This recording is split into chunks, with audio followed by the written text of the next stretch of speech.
नमस्कार, आप देख रहे हैं एनपी न्यूज और स्वागत है आपका हमारी ताजा अपडेट में। मैं हूं आपके साथ अभिलाष।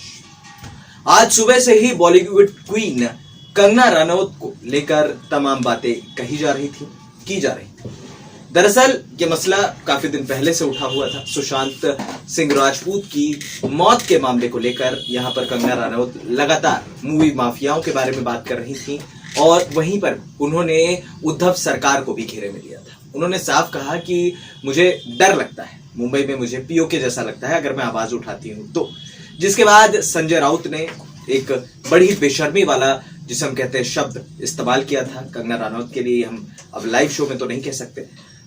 बड़ी बात यह है कि उसके बावजूद यहाँ पर कंगना रनौत को उन्होंने गाली दी, एक तरीके से हम ये कह सकते हैं, क्योंकि जहां पर जिस देश में कहा जाता है कि महिलाओं का बड़ा सम्मान होता है, वहां पर संजय राउत जैसे कुछ नेता हैं जो ऐसे शब्दों का मतलब नॉटी निकालते हैं।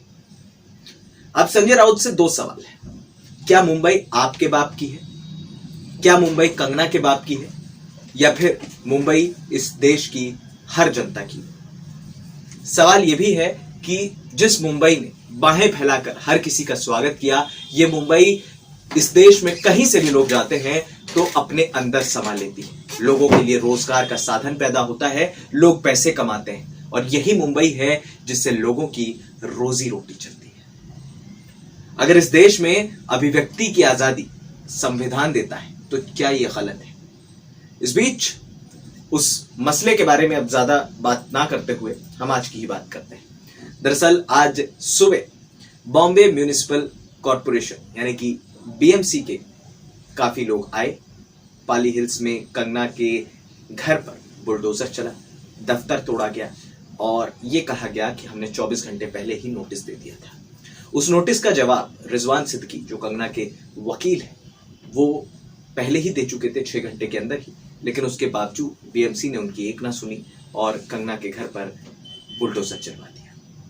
कंगना ने महाराष्ट्र सरकार को, संजय राउत को, उद्धव सरकार को यह चैलेंज दिया था कि वो 9 तारीख को आ रही हैं, अगर आप रोक सकें तो रोक लीजिए। क्या ये देश की शेरनी कंगना रनौत ये लोगों की क्या लगती है, या फिर क्या इनकी फैन फॉलोइंग थी? कंगना रनौत एक इंडिपेंडेंट स्टार है, एक आउटसाइडर है, आवाज उठाती है। लेकिन सवाल यह है कि क्या इस देश की एक महिला जो कि एक हीरोइन है, उसके खिलाफ ऐसे शब्द इस्तेमाल करना, उसके घर पर बुलडोजर चलवाना, ये क्या जायज है? हम ये नहीं कहते कि बीएमसी की कार्रवाई गलत है, क्योंकि बॉम्बे हाई कोर्ट ने फिलहाल रोक तो लगा दी है और 24 घंटे के अंदर यहाँ पर एक्सप्लेनेशन बीएमसी को देना पड़ेगा। कंगना रनौत हालांकि चंडीगढ़ पहुंची टाइट सिक्योरिटी में। चंडीगढ़ के बाद वो सीधा जो है वो मुंबई एयरपोर्ट पहुंची, जहां पर करणी सेना वहां मौजूद थी और उसके बाद शिवसेना के भी कार्यकर्ता वहां मौजूद हो गए। मैं अभी एक इंटरव्यू देख रहा था, उसमें कुछ महिलाएं आई और उन महिलाओं से पूछा गया कि क्या आप यहाँ काम करती हैं, तो उन्होंने कहा कि हाँ, और वो शिवसेना की तरफ से आई थी। उनका ये कहना था कि कंगना के विरोध में हम आए। मुझसे पूछा गया कि क्यों विरोध करने आई, तो उनका ये कहना था कि कंगना ने मुंबई को पाकिस्तान कह दिया। अब या तो बयान को सही तरीके से उन्होंने समझा नहीं। हम ये नहीं कह रहे कि हम कंगना की कोई साइड लेने बैठे हैं, या ना कोई हम हाई कोर्ट है या सुप्रीम कोर्ट है, लेकिन सवाल सही और गलत का है। अगर ये सवाल सही और गलत का नहीं होता तो महाराष्ट्र के भीष्म पितामह कहे जाने वाले एनसीपी नेता शरद पवार खुद सामने आकर ये बात नहीं कहते कि कंगना के घर पर बुलडोजर चलाकर बीएमसी ने सबसे बड़ी गलती की है। क्या इसके मायने ये नहीं है कि कंगना के मसले पर अब महाराष्ट्र की सरकार घेरती नजर आ रही है? हालांकि कंगना के सपोर्ट में वहां करणी सेना मौजूद थी, रामदास अठावले की पार्टी आरपीआई मौजूद थी, Republican party of India.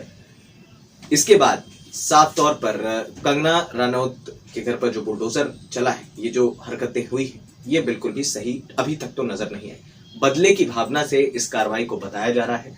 Maharashtra के पूर्व मुख्यमंत्री देवेंद्र फडणवीस साहब ने भी यही बात कही है कि बदले की भावना से यहाँ पर कंगना का घर जो है वो तोड़ा गया। मुंबई पहुंचकर कंगना फिलहाल अपने घर तो पहुंच गई हैं, मूवी माफिया के साथ मिलकर कंगना के घर को तोड़ा गया है, ऐसा कहना है कंगना का। उन्होंने साफ कहा है कि आज मेरा घर टूटा है, कल तुम्हारा घमंड टूटेगा।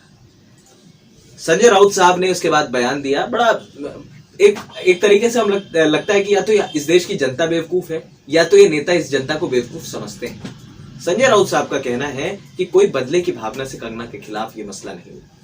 तो क्या बीएमसी को इतने दिन से नहीं दिख रहा था कि जो भी अवैध आपको लगा, आपने जो भी चीजें तोड़ी, क्या 9 सितंबर को ही आपको वो चीजें अवैध लगी? उन्होंने साफ कहा कि कंगना रनौत अब मसले को सही तरीके से उठा रही थी। साफ तौर पर उद्धव सरकार जो वाकई फिलहाल शक के घेरे में है सुशांत सिंह राजपूत के मसले पर, एक तो मुंबई पुलिस ने तो एफआईआर दर्ज करनी भी जरूरी नहीं समझी थी, अब कंगना के साथ जो हुआ है इसका जिम्मेदार आखिरकार कौन है?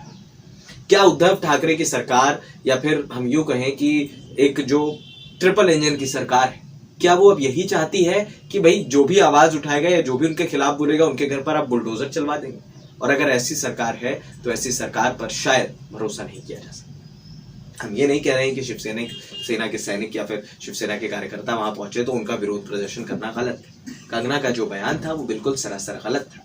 अब जब ये मामला कोर्ट में पहुंचा तो फिर संजय राउत साहब खुद कहते हैं कि मामला कोर्ट में है, तो अब कोर्ट में हम सही तरीके से जवाब देंगे, हम कंगना के खिलाफ कुछ नहीं कहेंगे। हालांकि कंपनसेशन क्लेम करने के बाद कंगना के वकील रिजवान सिद्दीकी ने कहा है, और हो सकता है कि कंपनसेशन क्लेम भी किया जाए कंगना की तरफ से। यह भी कहा गया कि बीएमसी के कुछ अधिकारी, जो सबसे नीच हरकत मैं इसको एक कहूंगा, क्योंकि शायद हमारा आपका घर नहीं टूटता तो हम वो चीजें नहीं समझते, बड़ा मुश्किल लगता है, लेकिन जिंदगी गुजर जाती है एक आशियाने को बनाने, मेहनत लगती है, पैसा लगता है, और उसके बाद एक आशियाना जो है वो बनता है, और उसके बाद आप जब इस चीज को तोड़ देते हैं तो बड़ी शर्मनाक चीज देखने को मिलती है। अब देखना होगा कि कंगना के मसले पर उद्धव सरकार का अगला कदम क्या होगा, लेकिन एक बात तो है कि ये सरकार अब सवालों के घेरे में, या तो ये जवाब सही तरीके से दें, या तो फिर आप सीधा कह दें कि दादागिरी हमारी है, मुंबई सिर्फ हमारी है, आप लोग आना बंद कर दीजिए। फिलहाल इस खास अपडेट में इतना ही, हमें दे दीजिए इजाजत, और हाँ, हमारे चैनल एएनपी न्यूज को सब्सक्राइब करना बिल्कुल मत भूलिएगा। नमस्कार।